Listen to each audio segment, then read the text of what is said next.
pagbunyag ng mga kabataan o niliwanag sa leksyon na kasunod. Luyon ang paghangog sa inyong pagbunyagan, inusang katong hindi ko dawat ang katungganan sa pagpamumat kanila, sa pagtuloy kanila, rin atong Kristo anong pagtulunan, kung may nakatag ka na ito panagdahil sa tusa.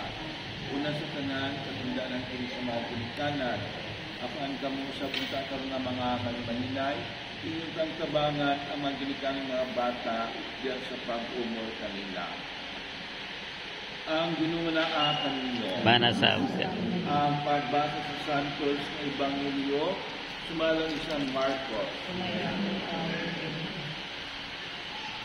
May pipila ka mga tao na nagdala mga bata ngadto kang Jesus aron sila sa pnayon niya. Apan gisaban sila sa mga tinuod. Sa pagkalinggat ni Jesus niini, nasugod siya ukingan ang iya mga tinuod. Naariyatan ako ang mga bata, ayaw sila dinig na ang ginariyan sa Diyos sama sa mga bata. Imanyo kini, ang dili mo dawat maghari sa Diyos sama sa usa ka bata, dili may sakop niini. Inya iyang gipamugo sa mga bata, ikapiyon ang iyang makamot kanila, kung ipanalaginan sila. Mga igsuon ang Ebanghelyo sa atong Ginoo. Karon mag-apo kita sa langit ng amahan, alang sa atong mga ginahanglan. Ang ubag sa pag-ampo, Ginoo dungga ang imong katawan. Ginoo dungga ang imong katawan. Alang ng mga bata, itulog amahan, natuduan sila sa pagigog may pagsalig sa kinabuhi, mag-ampo kita sa Ginoo. Alang sa ilang mga pinikanan, iwagi sila Ginoo sa inyong kaalak, at sa pagbuno sa ilang mga anak, mag-ampo kita sa Ginoo. Alang sa ilang mga manimaninay, mga iso nga paryente, mamahinta sila Ginoo nga tunod ng mga kauban ng bata niya sa dalan sa kinabuhi, mag-ampo kita sa Ginoo. Alang sa nating tanan, kaniyatawang din yung alang sa tanang mga Kristiyanos, na magpabilita kami Ginoo sa diya sa tuwing pagtuo, sa Ginoo sa pagdamos o sa pagigugma, mag-ampo kita sa Ginoo.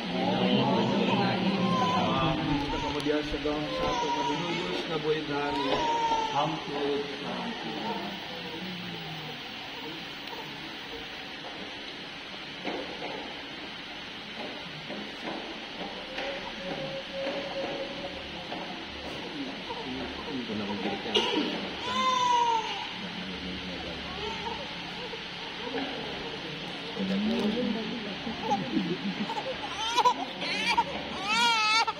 Hoy, naghilak man.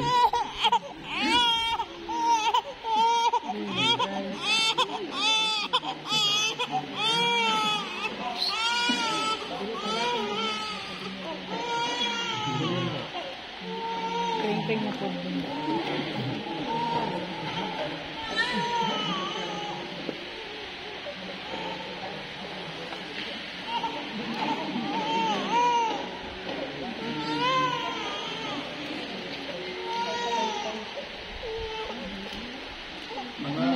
Ginikanan, mga malinay na lalaki-lakan sa simbahan ay yung pabunyagan. Iba't ipinipilisikan pagpuo na diyan sa bunyag, mga hinukitan mga anak sa Diyos at mga igsoon sa isa. Ating dungan, itinisab na gibuhat sa atong mga ginikanan sa panahon na gagmay pagkitaw na sa atong ngalan, nagasaad sila na mahimukitang lunsay ng mga sumusunod ni Kristo. Karunggutan, gamasab kini ang atong pagkabuhaton sa ngalan ng mga bata.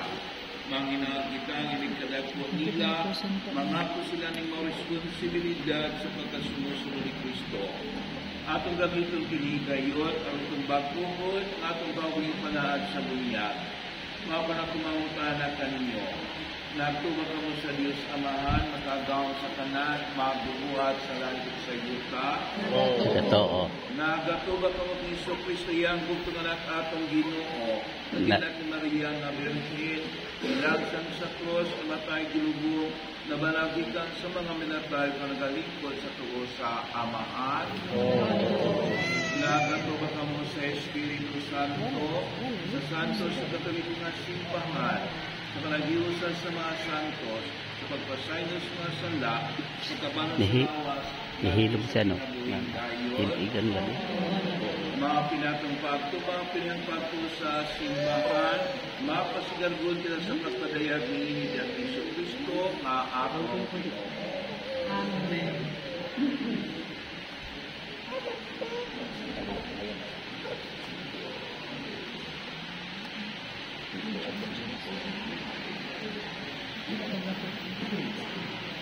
Ay, photographer niya. Oh, fake it to.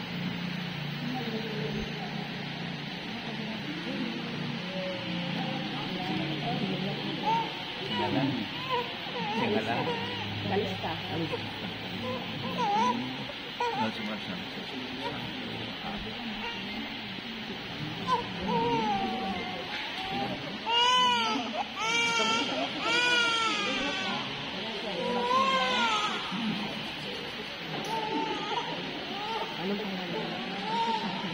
siya kasama? Pupino po kami tumanggayon. Hindi na ako binibriefing sa basic na po. Dapat i-briefing na mo, friend.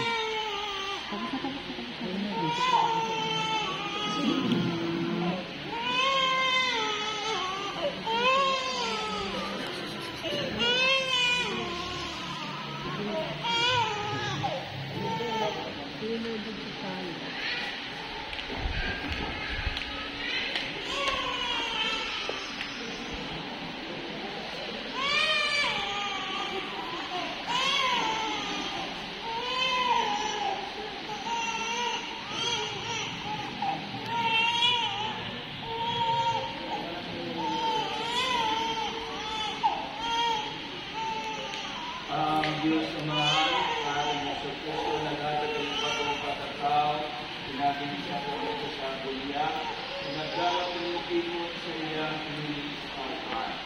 Sa kagaliw ko niya sa Christmas sa kaluwasan, magpulunta ka mo sa kanilay, lumay sa lawas, pinatawid sa kinabuhin dayon. Ito ang gagawin na kagilit ko.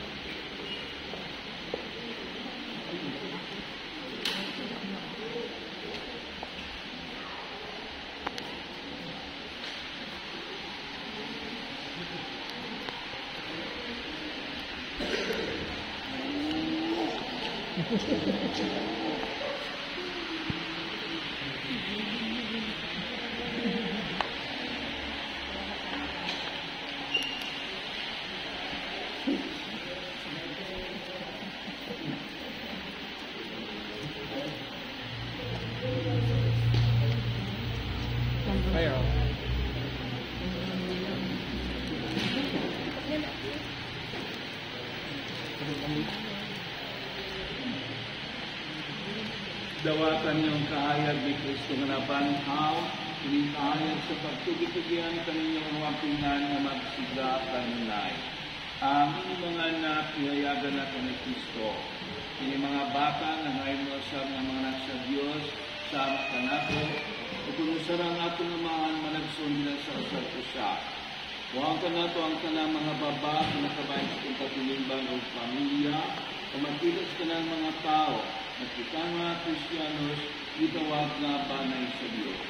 Mga diskusita sa karot, ulit ka sa pag-ampol sumala sa ditulo ka na ni Kristo sa kanan, amahan namin, anak namin, pagkailan ng mga pagkakamo ang nalihan, matuman ang pag-uwi sa sita sa namin. Ang kalaglaman sa tagal-law, ihatag ka namin sa mga tao, kapagawa kami sa amin sa lahat.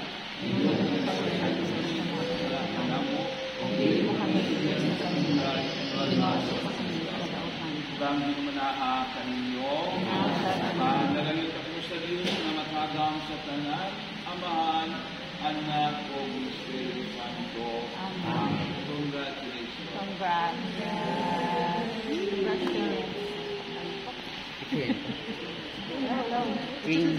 Ito na kayo ito.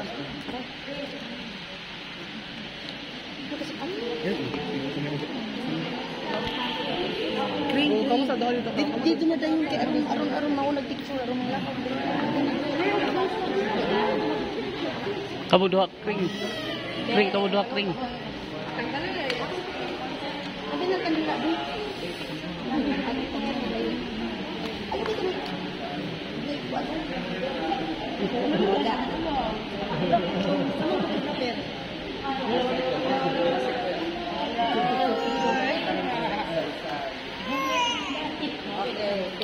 Sunod.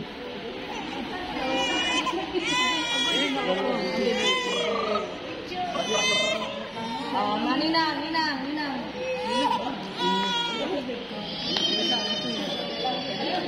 Aw, ay sige paghuman na lang nila. Dito ka para kantay. Dito ka para kantay.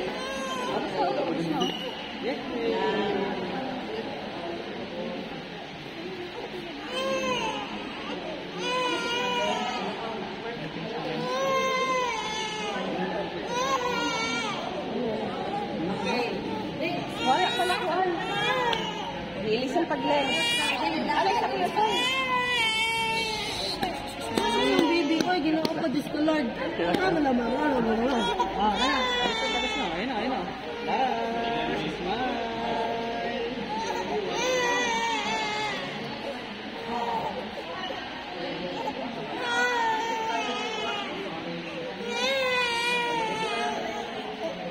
Okay na.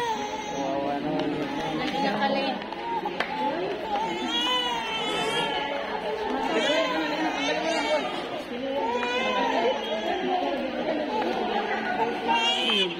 Buat ka nag-picture. Dito na lang sa sabihin mo kayo naman gumising.